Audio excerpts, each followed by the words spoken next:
വളരെ കൃത്യതയോട് കൂടിയിട്ട് പഠിക്കാനുള്ള ഒരു എക്കോസിസ്റ്റം ഉണ്ടാക്കുകയായിരുന്നു. അപ്പോൾ നേരത്തെ പറഞ്ഞ പോലെ തന്നെ എജുറീലുകൾ ഉണ്ടാവും. പക്ഷെ റാഫി സാറുടെ ക്ലാസ്സിൽ വളരെ കൃത്യമായിട്ട് എങ്ങനെയാണ് ആൻസറിലേക്ക് എത്തുക, മറ്റു ഓപ്ഷനുകൾ എങ്ങനെയാണ് എക്സ്ക്ലൂഡ് ചെയ്യേണ്ടത്, എങ്ങനെ തുടങ്ങിയിട്ടുള്ള കുറേ കാര്യങ്ങൾ പറഞ്ഞതുകൊണ്ട് നമുക്ക് കൃത്യമായിട്ട് ആൻസറിലേക്ക് ഒരു കോൺക്രീറ്റ് ആയിട്ടുള്ള ആൻസറിലേക്ക് എത്താൻ, വളരെ ഒരു സോളിഡ് ആയിട്ടുള്ള ആൻസറിലേക്ക് എത്താൻ എളുപ്പം സാധിച്ചു എന്നുള്ളതാണ്. ഞാൻ വളരെ ചെറിയ എഫേർട്ട് എടുത്തുകൊണ്ട് പിന്നെ എനിക്ക് ക്വാളിഫൈ ചെയ്യാൻ സാധിച്ചത് തീർച്ചയായിട്ടും എയ്ഫർ എന്ന് പറയുന്ന ഒരു പ്ലാറ്റ്ഫോമിൻ്റെ അകത്തുള്ള സംഗതി തന്നെയാണ്. ഇത് വളരെ പ്രൊഫഷണലായിട്ട് വളരെ സിസ്റ്റമാറ്റിക് ആയിട്ട് പോകുന്ന ഒരു സംഗതിയാണ് എയ്ഫർ എന്നുള്ളത്. ആ കോഴ്സ് കൊടുക്കുന്നതിൻ്റെ ഒരു പ്രൊഫഷണാലിറ്റിയും അതിൻ്റെ ഒരു എക്കോസിസ്റ്റവും അത് മുഴുവൻ അത് നമ്മുടെ ലേണിംഗ് എന്ന് പറയുന്നത് തന്നെ അതിനൊരു വേറൊരു പിന്നെ പെർസ്പെക്റ്റീവിലേക്ക് മാറ്റുകയാണ്. ഹലോ ഹായ്, എൻ്റെ പേര് ബാസിൽ എന്നാണ്. പിന്നെ ഈ വർഷം 2025 ജൂണിലാണ് ഞാൻ നെറ്റ് ക്വാളിഫൈ ആകുന്നത്. അറബിക്കിലാണ് ഞാൻ നെറ്റ് നേടിയിട്ടുള്ളത്. ഞാൻ എയ്ഫർ എന്ന് പറയുന്നത് നേരത്തെ ഞാൻ നെറ്റിൻ്റെ കോഴ്സുകൾ തിരയുന്ന കൂട്ടത്തിൽ ഏറ്റവും ബെസ്റ്റ് ഓപ്ഷനായിട്ട് പലരാലും സജസ്റ്റ് ചെയ്തിട്ടാണ് ഞാൻ എയ്ഫറിലേക്ക് എത്തുന്നത്. നേരത്തെ എയ്ഫറിൻ്റെ മാരത്തോൺ ക്ലാസ്സുകളും യൂട്യൂബിലുള്ള ക്ലാസ്സുകളും ഒക്കെ കാണാറുണ്ട്, ശ്രദ്ധിക്കാറുണ്ട്. അനീസാറുടെ ക്ലാസ്സുകളും ശ്രദ്ധിക്കാറുണ്ട്. അപ്പം എയ്ഫർ തന്നെ പറയുന്ന പോലെ ദ ബിയോണ്ട് പ്രോമിസസ്, അതായത് നമ്മളുടെ പ്രോമിസുകൾക്ക് അപ്പുറത്തുള്ളൊരു കാര്യമാണ് എയ്ഫർ എന്ന് പലപ്പോഴും തോന്നിയിട്ടുണ്ട്. അങ്ങനെയാണ് ഞാൻ എയ്ഫറിലേക്ക് വരുന്നത്. എയ്ഫറിൽ ഞാൻ പേപ്പർ 2ൻ്റെ കോഴ്സ് മാത്രമാണ് എടുത്തത്. ഞാൻ ഓൾറെഡി പേപ്പർ 1 മുമ്പുള്ള എക്സാമുകൾക്കൊക്കെ പ്രിപ്പയർ ചെയ്തത് കൊണ്ട് അതിൽ അത്യാവശ്യം പഠിച്ചിരുന്നു. പിന്നെ മാത്രമല്ല, പിന്നെ എനിക്ക് പഠിക്കാനുള്ള സമയം വളരെ കുറവായിരുന്നു. പേപ്പർ 2 ആയിരുന്നു എനിക്ക് പ്രധാനമായിട്ടും ബുദ്ധിമുട്ടുണ്ടായിരുന്ന ഒരു സംഗതി എന്നുള്ളത് കൊണ്ട് ഞാൻ പേപ്പർ 2ൽ മാത്രം അറബിയുടെ പേപ്പറിലാണ് ജോയിൻ ചെയ്തിട്ടുണ്ടായിരുന്നത്. അങ്ങനെ അറബിയുടെ പേപ്പറിൽ ജോയിൻ ചെയ്തപ്പോൾ എന്നെ സംബന്ധിച്ചിടത്തോളം പിന്നെ ആദ്യഘട്ടത്തിലൊക്കെ എയ്ഫർ എന്ന് പറയുന്നത് ജസ്റ്റ് സാധാരണ ഉള്ള പിന്നെ പ്ലാറ്റ്ഫോമുകളെ പോലെ തന്നെയുള്ള ഒരു പ്ലാറ്റ്ഫോമാണ് എയ്ഫർ എന്നാണ് ആദ്യത്തിൽ എനിക്ക് തോന്നിയിട്ടുള്ളത്. പക്ഷെ അതിൻ്റെ ആപ്പും അതിൻ്റെ മൊത്തം അതിൻ്റെ ഒരു അന്തരീക്ഷവും ഒക്കെ കുറച്ച് വ്യത്യാസമുണ്ട് എന്നുള്ളതല്ലാതെ അതിൽ പ്രത്യേകിച്ച് ഒരു മാറ്റമൊന്നും തോന്നിയിട്ടുണ്ടായിരുന്നില്ല. അങ്ങനെ ഞാൻ പൊതുവെ എയ്ഫറിൽ നേരത്തെ അതിൻ്റെ യൂട്യൂബും സോഷ്യൽ മീഡിയ സംഗതികളൊക്കെ കണ്ട സമയത്ത് എനിക്ക് കുറച്ചൊരു ഓവർ എക്സ്പെക്ടേഷനും കൂടി ഉണ്ടായിരുന്നു എയ്ഫറിനെ കുറിച്ചിട്ട്. അതുകൊണ്ട് പിന്നെ എന്നെ സാറ്റിസ്ഫൈ ആക്കുന്ന സംഗതി ആയിരുന്നില്ല എയ്ഫർ എന്നായിരുന്നു ആദ്യത്തിൽ എനിക്ക് തോന്നിയിരുന്നത്. പക്ഷേ ഞാൻ എയ്ഫറിനെ അങ്ങനെ ഇഷ്ടപ്പെട്ട് തുടങ്ങുന്നത് എപ്പോഴാണെന്ന് വെച്ച് കഴിഞ്ഞാൽ പിന്നെ ജൂണിലെ എക്സാമിന് മെയ് മാസത്തിലാണ് ഞാൻ പഠിക്കുന്നത്. അതിന് മുമ്പൊരു PSC എക്സാമും കാര്യങ്ങളൊക്കെ കഴിഞ്ഞിട്ട് പിന്നെ എൻ്റെ ഒരു വെക്കേഷൻ ടൈം എനിക്ക് കിട്ടിയത്, ഞാൻ B.Ed പഠിച്ചുകൊണ്ടിരിക്കുമ്പോഴാണ് നെറ്റ് നേടിയത്. അപ്പം എനിക്ക് വെക്കേഷൻ ടൈം കിട്ടിയിട്ടുണ്ടായിരുന്നത് മെയ് മാസത്തിലായിരുന്നു. ഞാനത് പഠിക്കാൻ വേണ്ടിയിട്ട് ഇൻട്രസ്റ്റോട് കൂടിയിട്ട് ഇരുന്നപ്പോഴാണ് എയ്ഫർ എന്ന് പറയുന്നത് എന്താണ്, അത് എങ്ങനെയാണ് അത് നമ്മുടെ പ്രതീക്ഷകൾക്ക് അപ്പുറമുള്ള ഒരു സംഗതി ആകുന്നത് എന്ന് മനസ്സിലായത്. അതിൻ്റെ കാരണം എന്താ വെച്ച് കഴിഞ്ഞാൽ എയ്ഫർ ഒരു എക്കോസിസ്റ്റം ക്രിയേറ്റ് ചെയ്യാണ് നമുക്ക് പഠിക്കാൻ. നമുക്ക് മറ്റു ഡിസ്ട്രാക്ഷൻസ് നിന്നൊക്കെ ഒഴിവായിട്ട് നമ്മൾക്ക് പിന്നെ വളരെ കൃത്യതയോട് കൂടിയിട്ട് പഠിക്കാനുള്ള ഒരു എക്കോസിസ്റ്റം ഉണ്ടാക്കുകയായിരുന്നു. ഇപ്പം നേരത്തെ പറഞ്ഞ പോലെ തന്നെ എജുറീലുകൾ ഉണ്ടാവും. ഞാൻ പൊതുവെ വളരെ കുറഞ്ഞ സമയം കൊണ്ട് പഠിച്ചിട്ട് നെറ്റ് നേടിയിട്ടുള്ള ഒരാളാണ്. അപ്പം അതെങ്ങനെ നേടിയെന്ന് ചോദിച്ചു കഴിഞ്ഞാൽ നമ്മൾ ഡിസ്ട്രാക്ഷൻസ് ഇല്ലാതെ കുറേ കൂടി ഇരിക്കാൻ നമുക്ക് കഴിഞ്ഞു എന്നുള്ളതാണ്. അപ്പോൾ നമ്മൾ കുറേ പഠിക്കുമ്പോൾ നമുക്ക് മടുപ്പ് വരുന്ന സമയത്ത് നമ്മൾ ക്വസ്റ്റ്യൻസ് ചെയ്യും. അതിനുശേഷം പിന്നീട് നമ്മൾ എജുറീൽസുകൾ കാണും. അങ്ങനെ മടുപ്പില്ലാതെ നമ്മൾക്ക് ഫോണിൽ നിന്നും മാറാതെ നമുക്ക് പോകാൻ കഴിഞ്ഞത്, അതായത് എയ്ഫറിൻ്റെ പ്ലാറ്റ്ഫോമിൽ നിന്നല്ലാതെ പോകാനുള്ളതിൽ നിന്നുള്ള സാധ്യതകളൊക്കെ ഒഴിവാകാൻ അത് സാധിച്ചു എന്നുള്ളതാണ്.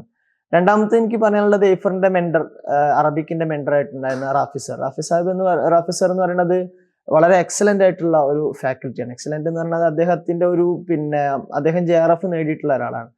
ആ JRF നേടാനുള്ള ഒരു സ്ട്രഗിള് പലപ്പോഴും പിന്നെ പറഞ്ഞു കേട്ടിട്ടുണ്ട്. ഒരു ദീർഘമായിട്ടുള്ള പ്രയത്നവും ഒക്കെ അതിന്റെ പിന്നിലുണ്ട്. ആ പ്രയത്നങ്ങൾ അദ്ദേഹത്തിന്റെ ക്ലാസ്സുകളിലും അദ്ദേഹത്തിന്റെ അവതരണത്തിലും കേൾക്കാം. വളരെ ചെറിയ വാക്കുകൾ കൊണ്ട് വലിയ ആശയങ്ങൾ പലപ്പോഴും പറയുന്ന, അല്ലെങ്കിൽ കുറച്ച് നമ്മളെ ഉപദേശിക്കുകയൊക്കെ ചെയ്യുന്ന ഒരാളാണ് റാഫി സാർ എന്നുള്ളത്.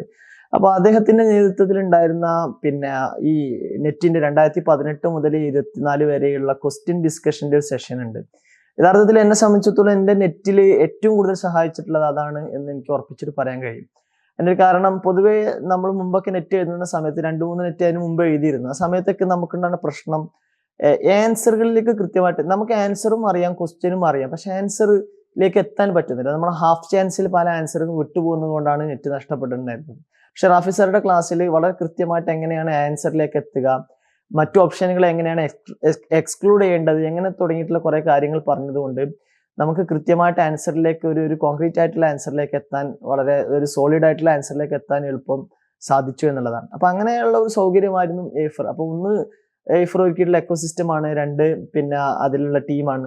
അതോടൊപ്പം തന്നെ എനിക്ക് പറയാനുള്ളത് എയ്ഫറിൽ ഒരേമാതിരി മത്സര ബുദ്ധിയോട് കൂടിയിട്ട്, അതായത് എയ്ഫറിൽ വരുന്നത് കുറച്ചുകൂടി എലൈറ്റ് ആയിട്ടുള്ള സ്റ്റുഡൻസ് ആണെന്ന് പൊതുവെ തോന്നിയിട്ടുണ്ട്. അതായത് പഠിക്കാൻ നിക്ഷേപദാർഢ്യം എടുത്തിട്ടുള്ള കുറച്ച് ആളുകളാണ്. അപ്പൊ അതുകൊണ്ട് തന്നെ അവരുടെ നേതൃത്വത്തിലുള്ള ഒരു ടീം പിന്നെ വളരെ അനൗപചാരികമായിട്ട് തന്നെ ഫോം ചെയ്യുകയും പിന്നെ അത് വളരെ ആസ്വാദികരമായിട്ടുള്ള ഒരു പഠനാന്തരീക്ഷത്തിലേക്ക് എത്താറുണ്ട്. ഇപ്പൊ നമ്മുടെ കൂടെ ഉണ്ടായിരുന്ന കുറെ ഫ്രണ്ട്സ് ഉണ്ട്, അവര് എയ്ഫർമേറ്റുകളായിട്ടുള്ള ഫ്രണ്ട്സ് ആണ്. അവര് പിന്നെ പലപ്പോഴും കൂടിയിരിക്കുകയും പിന്നെ പല ചർച്ചകളും പിന്നെ ഈ നമുക്ക് പഠിക്കാൻ ബുദ്ധിമുട്ടുള്ള ചില വർഷങ്ങളും മറ്റതൊക്കെ കോഡുകളാക്കിയിട്ടും ഒക്കെ നമ്മളെ സഹായിക്കാറുണ്ട്. അതൊക്കെ നമ്മൾ അറിയാതെ എങ്ങനെയൊക്കെയോ സ്വാധീനിക്കുകയാണ് ചെയ്തിട്ടുള്ളത്. ഞാൻ വളരെ ചെറിയ എഫേർട്ട് എടുത്തുകൊണ്ട് പിന്നെ നെറ്റ് എനിക്ക് ക്വാളിഫൈ ചെയ്യാൻ സാധിച്ചത് തീർച്ചയായിട്ടും എയ്ഫർ എന്ന് പറയുന്ന ഒരു പ്ലാറ്റ്ഫോമിന്റെ അകത്തുള്ള സംഗതി തന്നെയാണ്. ഇത് വളരെ പ്രൊഫഷണൽ ആയിട്ട് വളരെ സിസ്റ്റമാറ്റിക് ആയിട്ട് പോകുന്ന ഒരു സംഗതിയാണ് എയ്ഫർ എന്നുള്ളത്. പിന്നെ പേപ്പർ 2 സംബന്ധിച്ചിടത്തോളം അതിന്റെ ഫീ അത്ര ഭീകരമായ ഒരു പൈസയല്ല. പക്ഷെ പേപ്പർ 1 കുറച്ചധികം പൈസ ഉണ്ടെങ്കിൽ പോലും പക്ഷെ അത് ആ കോഴ്സ് കൊടുക്കുന്നതിന്റെ ഒരു പ്രൊഫഷണാലിറ്റിയും അതിന്റെ ഒരു എക്കോസിസ്റ്റവും അത് മുഴുവൻ അത് നമ്മുടെ ലേണിംഗ് എന്ന് പറയുന്നത് തന്നെ അതിനൊരു വേറൊരു പിന്നെ പെർസ്പെക്റ്റീവിലേക്ക് മാറ്റുകയാണ്. ഇതൊരു ബിസിനസ് സംരംഭം എന്നതിനേക്കാൾ അപ്പുറം എഡ്യൂക്കേഷന് വേണ്ടിയിട്ടുള്ള ഒരു സംരംഭമാണ്.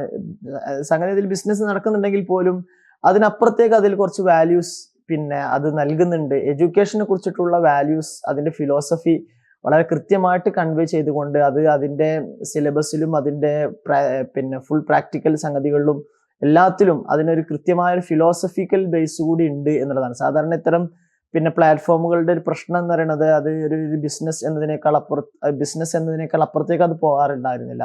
ജസ്റ്റ് ആളുകളുടെ ഒരു പ്രൊമോഷൻ എന്നുള്ളതിനപ്പുറത്തേക്ക് പോകാറുണ്ട്. പക്ഷെ ഇതിന് കൃത്യമായിട്ട് എയ്ഫർ എന്ന് പറയുന്നതിന് കൃത്യമായിട്ടൊരു ഫിലോസഫിക്കൽ ബേസ് ഉണ്ട് എന്ന് പലപ്പോഴും തോന്നാറുണ്ട്. പ്രത്യേകിച്ച് അനിസാറുടെ സംസാരത്തിൽ അത് വളരെ കൃത്യമായിട്ട് കൺവേ ചെയ്യാറുണ്ട്. പിന്നെ JRF എന്ന് പറയുന്നത്, നെറ്റ് എന്ന് പറയുന്നത് നമ്മുടെ ഒരു വലിയ സ്വപ്നമാകാൻ, ആ സ്വപ്നത്തിൽ നമുക്ക് പല ന്യായീകരണങ്ങളും ഉണ്ടാവും അത് കിട്ടാതിരിക്കാനുള്ള. ആ ന്യായീകരണങ്ങളൊക്കെ അത് വെറും പിന്നെ ജസ്റ്റിഫിക്കേഷൻ ആണ് എന്ന് തോന്നിപ്പിക്കുന്നതായിരുന്നു റാഫി സാറുടേതായാലും അനീസാറുടേതായൊക്കെയുള്ള സംസാരങ്ങൾ. അതുകൊണ്ട് നെറ്റ് കിട്ടിയേ മതിയാകൂ എന്ന് പറയുന്ന ഒരു ഫീലിലേക്ക് എത്തിക്കാൻ അവരുടെ സംസാരങ്ങൾ സാധിച്ചിട്ടുണ്ട്. അപ്പൊ ഇത്രയൊക്കെയാണ് എൻ്റെ ഒരു നെറ്റിന്റെ യാത്ര, അല്ലെങ്കിൽ നെറ്റിന്റെ ഒരു ഇൻസ്പിറേഷൻ ആയിട്ട് ഉള്ളത്. എല്ലാത്തിലും സഹായിച്ചിട്ടുള്ള ഈ എയ്ഫറിന്റെ ഫുൾ ടീമിനോട് എല്ലാവിധത്തിലുള്ള നന്ദി പറയുകയാണ്. Thank you all.